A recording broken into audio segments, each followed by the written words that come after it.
Hello, my name is John Bush. I'm the founder of My Brave Botanicals, a natural health company. We sell natural health products, specifically kratom and CBD.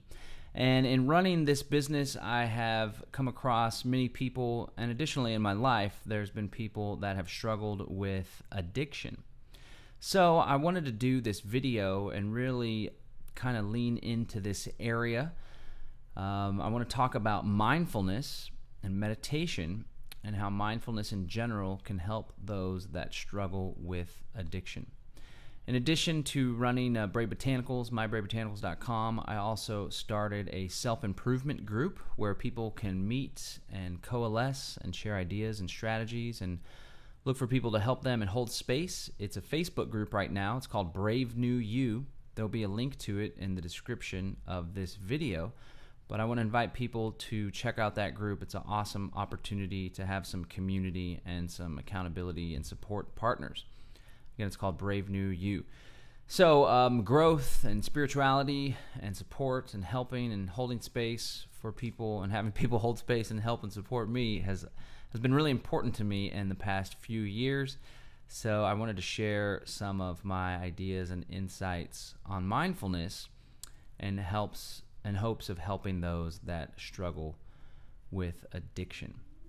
So first of all, what is mindfulness? Well, mindfulness is basically the practice of being present, fully present in the moment, free of judgment, being at peace in the present. You can live and dwell in the past, you can be anxious about the future, or you can be in the present where we're most peaceful. And so I want to share 3 different ways how mindfulness can help you that's struggling with addiction.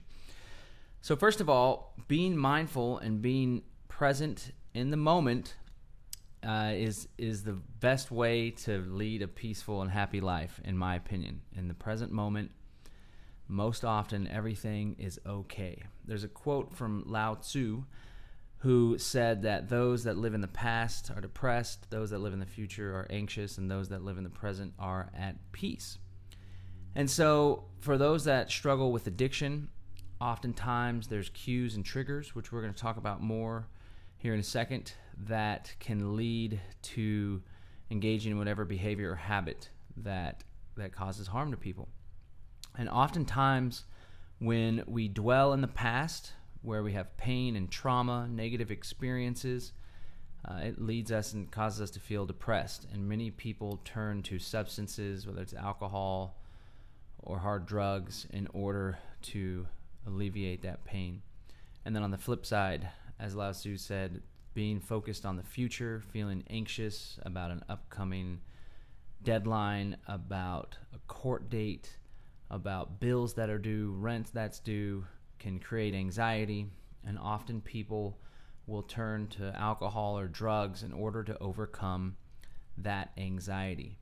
And I should also say, this doesn't just mean illegal drugs, it also means over-the-counter pharmaceutical prescriptions that can cause harm and people can get addicted to as well. Anxiety medication, PTSD medication, serotonin reuptake inhibitors as well.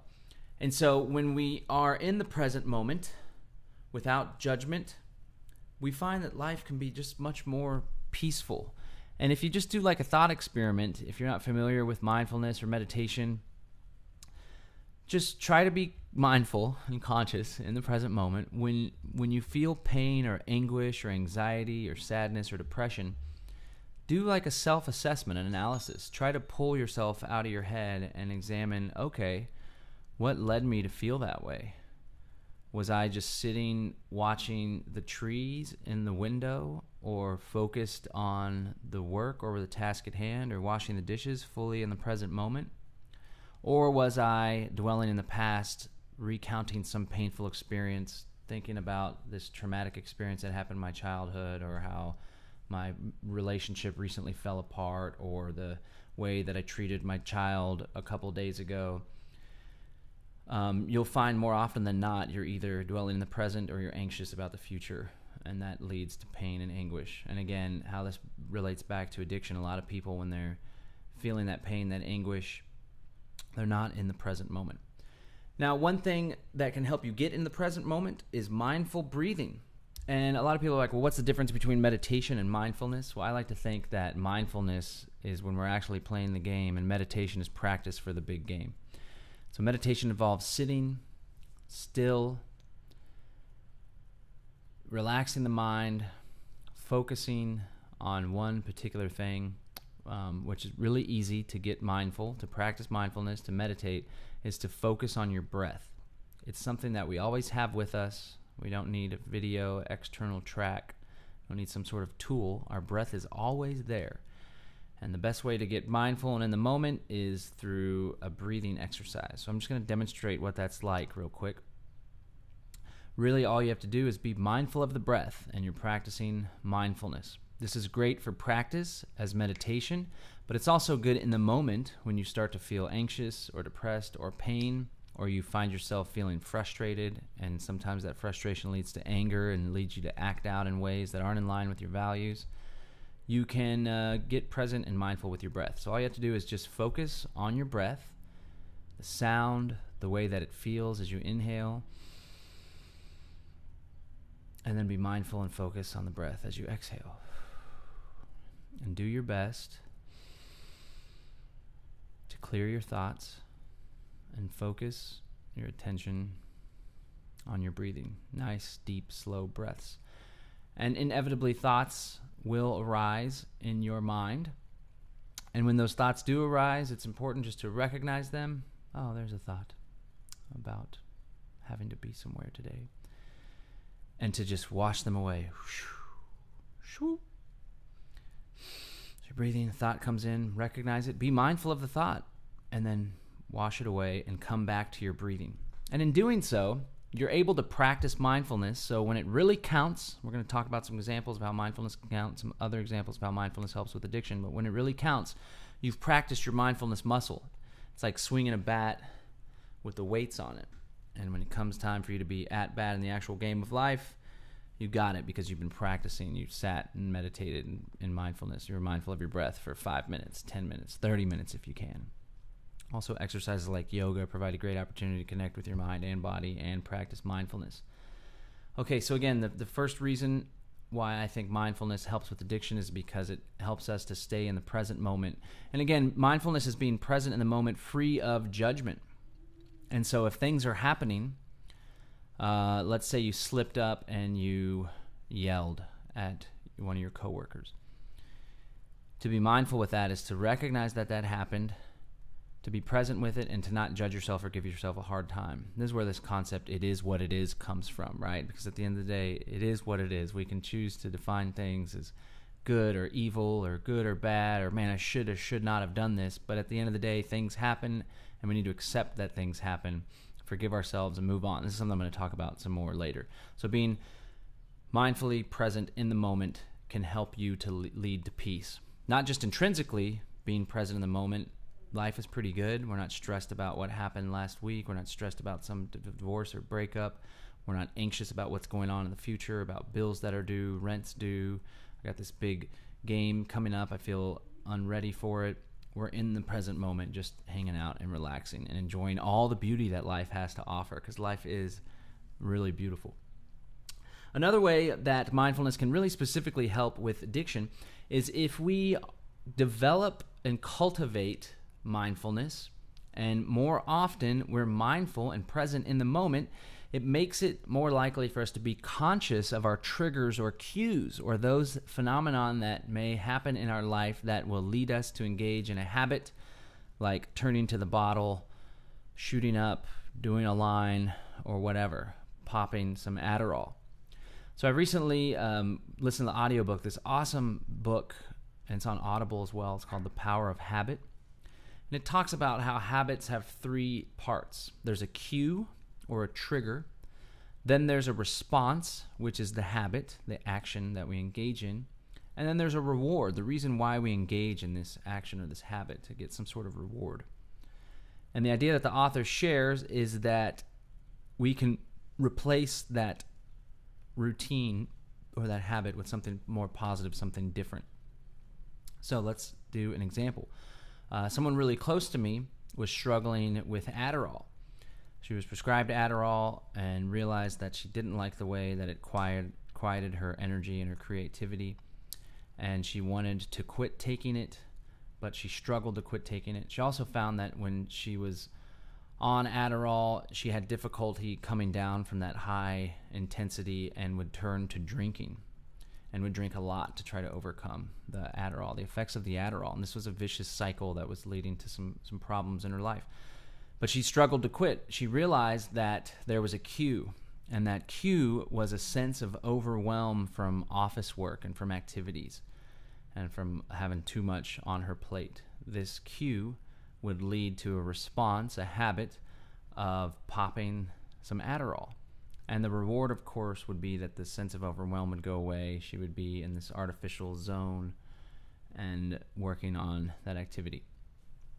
And so there's alternatives that you can do instead of that habit, instead of hitting the bottle. Another example would be, let's say there's a marriage and the husband and wife fight often, and the husband struggles with alcoholism, and his cue would be a big fight that he got in with his wife. They yelled, they screamed, it was in front of the kids, it was just really nasty, and now he's hurting and really anxious and angry about it. So that's the cue, this fight, these feelings that pop up in his body. And the response, the habit, is to turn to the liquor cabinet and to pour up a Jack Daniels and ice. And the reward, of course, is the numbing sensation, the alleviation of the stress and the pain that comes with drinking alcohol.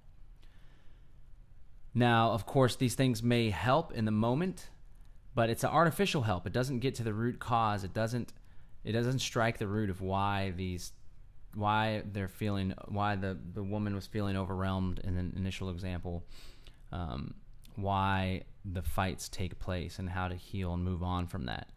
And again, from taking these substances and these habits, it can have all sorts of unintended consequences and problems that arise from these habits.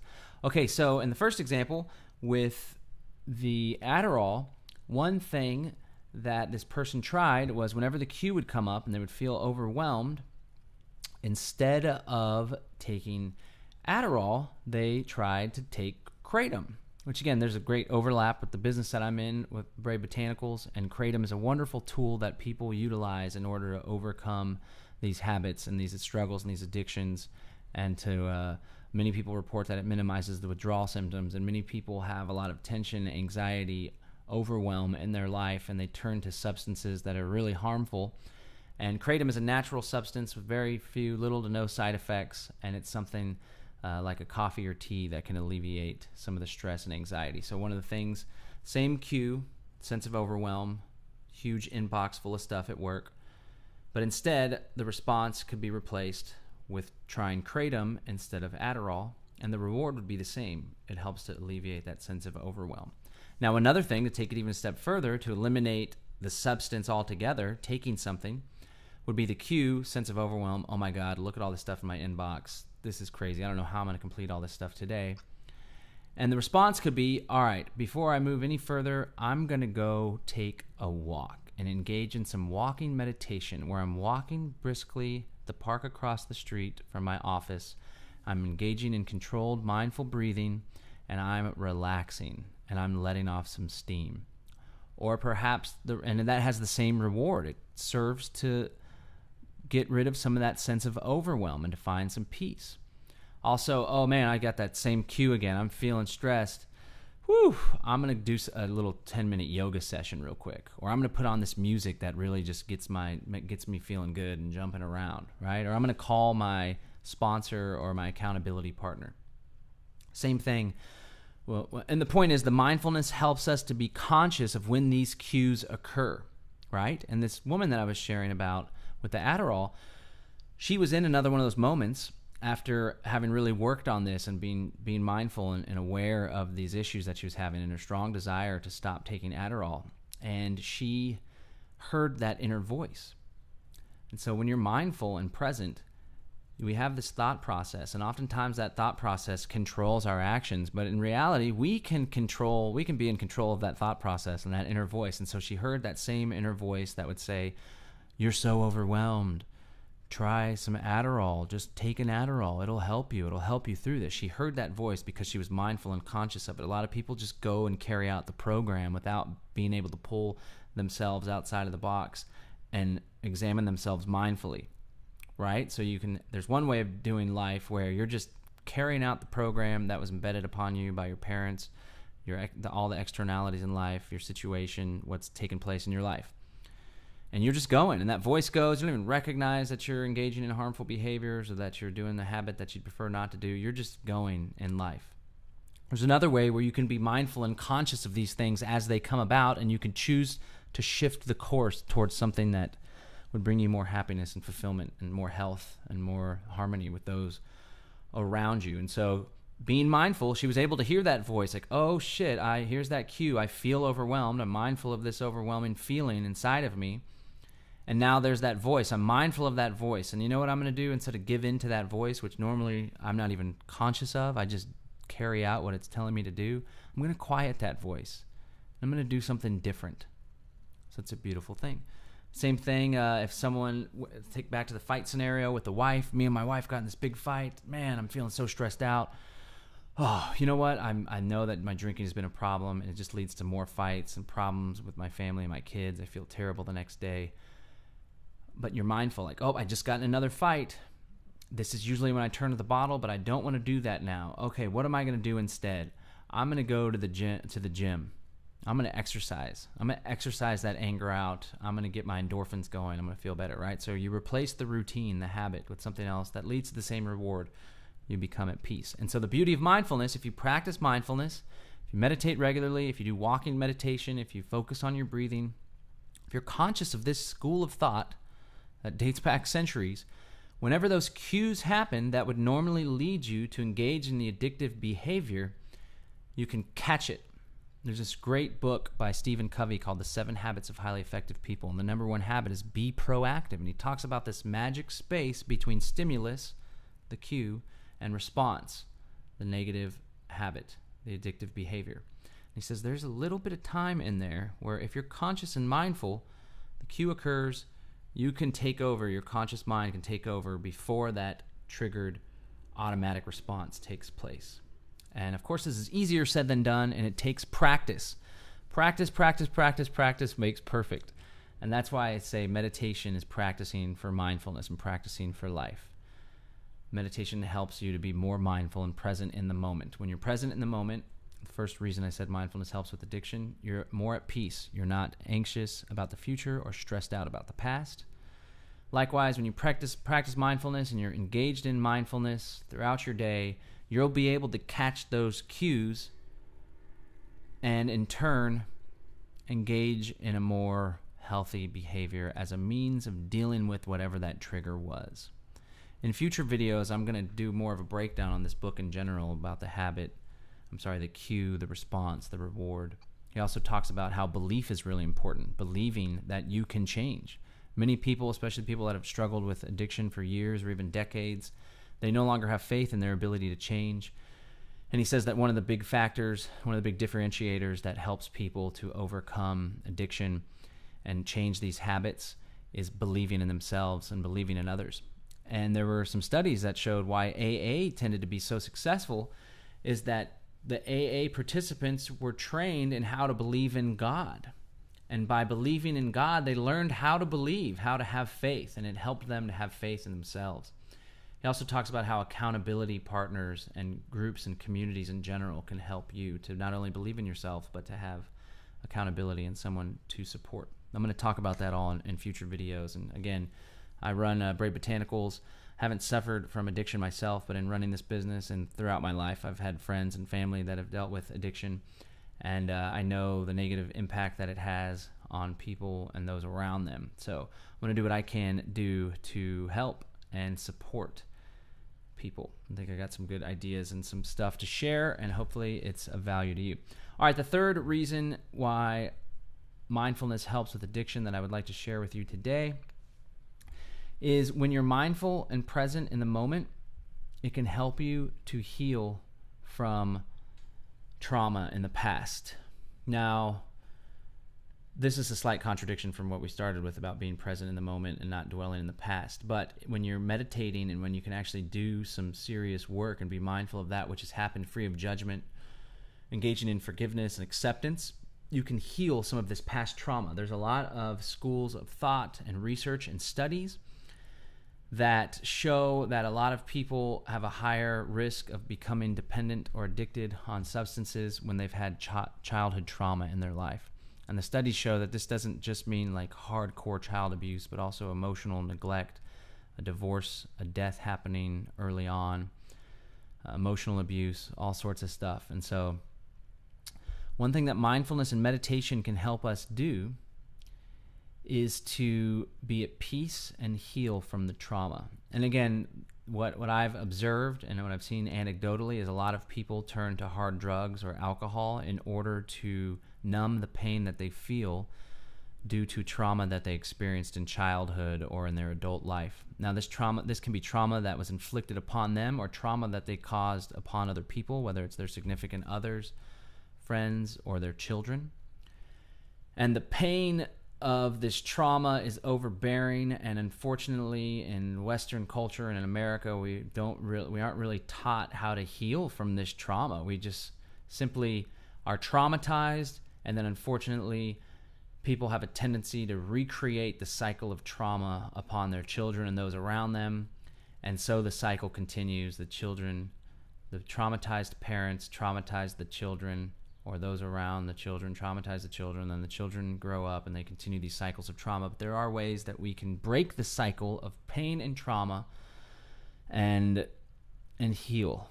And of course, again, all this is easier said than done, right? There's been terrible things that happen to people, and it's going to take more than just listening to this video and practicing mindfulness to heal from that. But I do think that this is a really good start. And so one thing that people can do using mindfulness, if negative thoughts come up about a past trauma, rather than numbing them with alcohol or hard drugs, one can sit and be present with the feelings and the memories.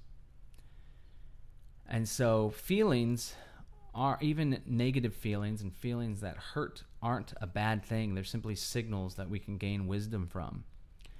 And sitting with those feelings can really help for us to heal and to learn more about ourselves and our situation, our history. So when someone remembers a painful experience, let's say it's physical abuse that was inflicted upon them by a loved one, and it causes this overwhelming anguish and sadness, you can mindfully sit with that feeling and recognize it.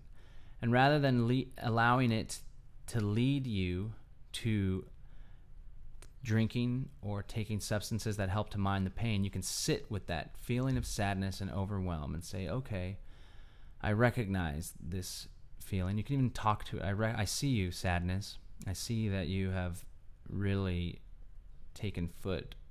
I feel it in my chest. I feel it in my body. You're mindful of the way that your body feels when these emotions come up.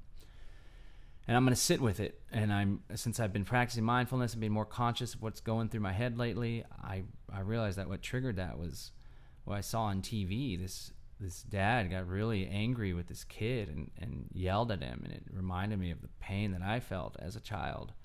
And I thought about this one particular instance that was really bad. And so one thing that we can do to help heal from this is to recognize that pain, that traumatic experience or series of traumatic experiences, to recognize it, to accept that it happened, not to deny it, not to try to wash it away, not try to numb ourselves with drugs, to accept that we had this painful experience, and to send love to our inner child or to our inner adult or to that hurt person inside of us that experienced such pain, to send them love. And if it's inner child work, which oftentimes it is, we've had traumatic experiences in our childhood that carry forward with us into our adulthood, that define us. We allow it to define us as who we are. You can do inner child work, and you could talk to your inner child. Because, most people watching this are adults. But that little kid in us that was never told, I love you, or that was yelled at, or that was kicked and physically hit and abused or sexually assaulted as a child, that little child is still inside of us. And chances are, if we didn't learn coping strategies and how to heal from this trauma, that child kind of, that pain and that hurt, broken child is like enshrined in this physical shell and kept in a part of us, and enslaved and trapped. And it causes us pain still, and we haven't given that child the opportunity to heal. We certainly didn't allow the child to heal or have the tools to heal the child when we were children. And growing up, we just hid it away. We numbed ourselves. We partied with our friends. We engaged in crazy, dangerous behavior because we just, man, I'll go through anything. I just don't want to feel the pain that I felt when I was a child, right? So one thing, there's inner child healing that you can do. There's exercises where you can meditate and focus on that inner child. You still look like you did when you were a child, right? That's still there. That's still present inside of us. And you can send love to that inner child. And you can meditate really hard on those experiences. And if you have children yourself, you can meditate on, wow, I recognize sometimes I recreate the cycle of violence and yelling and pain that I had inflicted upon me. So one thing I'm going to do is I'm going to treat my child the way that I wish I was treated as a child. And that's one way to help heal your inner child. But just to be mindful and present and send love and peace to your child. Another thing to do that some people may think is difficult or radical even is to forgive those that aggressed or traumatized you or that caused you pain. As I said before, there's this tendency to recreate cycles of trauma, and you can bet, more than likely, if you had an abusive parent, they too were abused as a child, and they're simply recreating the cycle. It's all that they know. So there can be incredible healing and peace in forgiving those that have caused harm and having compassion for those that have harmed you, knowing that they felt pain in their life as well. If you are stressed and feel pain and want to numb the fact that you were angry or abusive or yelled at your ex-wife or your significant other, or you have estranged children because you were so angry and nasty to them, then you need to work on forgiving yourself as well. Because in the present moment, everything is okay. And have compassion for yourself, because chances are if you yelled and were verbally abusive to your significant other, or you struck your children, or you were mean to your siblings, then you probably had that inflicted upon you, and you're simply recreating that which you know. You're recreating a cycle. Forgive yourself. It doesn't do us any good. It doesn't help in our growth in the least bit to dwell on our pain and to give ourselves a hard time. It doesn't help us at all. And so as research shows, as anecdotal evidence shows, as studies show, a big cause of addiction is people that are seeking to avoid the pain that they have associated with trauma and problems that they had in their childhood or early on in their adult life.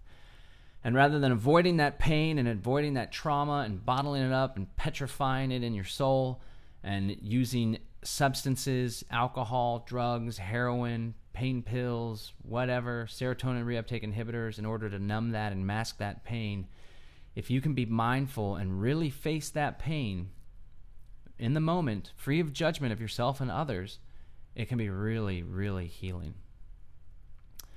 And that's another way that mindfulness can help those that suffer addiction. So I want to share these again, real quick, an overview. In general, mindfulness can help us because it trains us and teaches us to be present in the moment. We can be present in the moment by exercising and engaging in controlled breathing activities. Mindful of the in-breath and the way that it feels going in our nostril. Mindful of how it exhales. Mindful of our diaphragm expanding and contracting. Mindful of the way our body feels. We're present in the moment. We're not worried about what happened last week when we got in this big fight with our boss. We're not anxious about how we're going to bring rent together in the next week. We're present in the moment. We're getting grounded. We're being mindful and present in the moment where we have peace. Like Lao Tzu said, those that are depressed dwell in the past. Those that are anxious dwell in the future. And those that are present in the moment are at peace. Practicing mindfulness can help us in another way with addiction. The second way I brought up, in that when we're mindful and more present in the moment, we're more conscious of our trains of thoughts. We can consciously see and feel and recognize those cues that lead to a response, which often for addicts is to turn to the bottle or drugs or hard substances, seeking a reward, the pleasure, numbing of the pain. When we're mindful in the present moment, we can recognize that cue, like my close friend that recognize that sense of overwhelm. Oh my God, my inbox is totally full. My boss just dropped this huge task on me. I feel so overwhelmed right now. That's the cue, that's the trigger, the response. I got to take an Adderall. It's going to help me get through this. And when you're mindful and present in the moment, you can recognize that cue. Oh, there's that feeling again. I've been practicing mindfulness lately. I know that when I get that pit in my stomach and that tightness in my chest, that's overwhelming. That's the feeling of being overwhelmed. And I know that I have a tendency when I feel overwhelmed, or like our example with the husband, when I feel angry and just stressed out about the fight I just got in with my wife, I know I have a tendency to turn to the Adderall bottle. I know I have a tendency to turn to my Jack and ice. And so because I've been mindful, because I'm working through this and I don't want to rely on these substances, I'm mindful of the cue. Instead, I'm going to do something different. I'm going to walk away from my work desk for 10 minutes and take a walk around the block while I'm mindful of my breath and I soak up all the beauty that this world has to offer. I'm going to focus on the trees, the birds, the family running across the street, the beauty. Or, man, I'm feeling angry. I know that I've been turned into the bottle. I really want to quit. I don't want to be drinking anymore. So I'm going to pack up, tell my family, guys, I got to go. I'm feeling really angry and stressed out. I'm going to go to the gym. That's my new thing. I go to the gym. And oftentimes you still get the same reward. You're not thinking about the pain. You're not feeling overwhelmed. You're feeling more at peace. And so when we practice mindfulness, we're able to find that little sweet spot. As Stephen Covey said, be proactive. That spot between stimulus and response. When we're more mindful, we're able to locate that opportunity in order to change. And finally, there's so many people that turn to addiction as a means of dealing with trauma, whether it's in their childhood or in their adult, whether that trauma was inflicted upon them or whether they inflicted trauma upon someone else. When we're mindful, when we meditate, we can be present with those painful feelings and with those painful memories and experiences, and we can do exercises to try to heal. We can recognize that this bad stuff happened to us. We can accept that it happened to us. There's nothing that we can do to take that away. And we can send love to that person, that younger person, that young woman that was sexually assaulted in college, that child that was abused and beaten by his parents.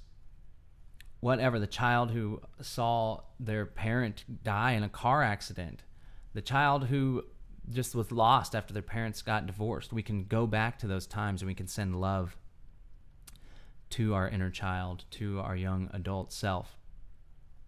We can accept that that stuff happens to people in life, and it's all about what we do with it when we're an adult, how we handle it. We can't change that it happened, but we can change how we react to it. You can work on forgiving your aggressor, forgiving the person that traumatized you, having compassion, understanding that they are simply recreating cycles that were inflicted upon them and they just didn't know any better. And it's unfortunate that stuff happened, but if we can forgive and not hold pain and resentment and hatred and anger towards people, it'll be much more likely for us to be at peace. And if we're the ones that were the aggressor, or we're the ones that inflicted trauma upon someone else, we can forgive ourselves and move past it and not dwell on it. It doesn't serve anyone in their growth to dwell, to beat themselves up, to be hard on themselves. We can find peace. And practicing mindfulness makes it easier for us to be present with these feelings and these emotions and dig deep and do the inner work that we need in order to heal and make it more likely that we can overcome our habits that are causing harm to ourselves and others. All right, so that has been how mindfulness can help you to combat and deal with addiction and your struggles. I want to invite you to check out mybravebotanicals.com, where we do more than just offer kratom and CBD. We do activism, we do news alerts, and we also help to operate a self-improvement group called Brave New You. Right now it's a Facebook group where people can go and find support. If you're struggling, if you're feeling triggered, you can post in there and say, man, I just had a really big fight with my significant other and I really feel like hitting the bottle, but I've been trying so hard lately to back off of it. I could use some support right now. You can share cool memes and videos that are inspirational. That's what it's all about. We have over 400 members in the group, so I would love if you joined us in the Brave New You self-improvement group. This is John Bush. I'm the founder and CEO of Brave Botanicals and Brave New You. I appreciate you watching. I hope that you have gained some insight and inspiration from this video, and there is more where this came from. Peace and freedom. I'm out. Thank you so much for watching.